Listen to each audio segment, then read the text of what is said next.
शिशु मंदिर रे संकुल स्तरीय सामूहिक कार्यशाला स्थानीय बौद्ध सरस्वती शिशु विद्या मंदिर रे संकुल स्तरीय सामूहिक आचार्य कार्यशाला उद्घाटित हो 150 जन गुरुजी गुरुमा यही कार्यशाला रे उपस्थित रही तालीम नहीं। कार्यशाला शुक्रवार संध्यार आरंभ हो सोमवार मध्याह्न पर्यंत चालू रहिबो।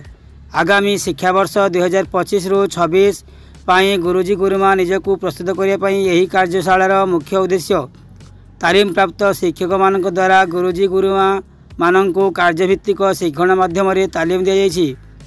यही कार्यशालार उद्घाटनी पर्व रे बौद्ध जिला प्रमुख श्रीजुक्त कार्तिकेश्वर बेहेरा मुख्य अतिथि भाव ज्ञानदीप प्रज्वलन करथिले। सम्मानित अतिथि भाव श्रीजुक्त बौद्ध संकुल प्रमुख श्रीजुक्त दशरथ मिहिर और विद्यालयर परिचालना कमिटीर सभापति श्रीजुक्त टंकधर साहू मंच रे उपस्थित थिले। विद्यालयर प्रधान आचार्य श्रीजुक्त श्रीवत्स मिश्र अतिथि परिचय सह उद्घाटनी भाषण प्रदान करथिले।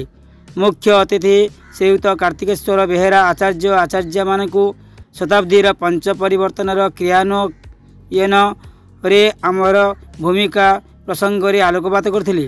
शेष रे विद्यालयर वरिष्ठ आचार्य श्रीयुक्त अशोक कुमार पुरोहित धन्यवाद अर्पण करथिले।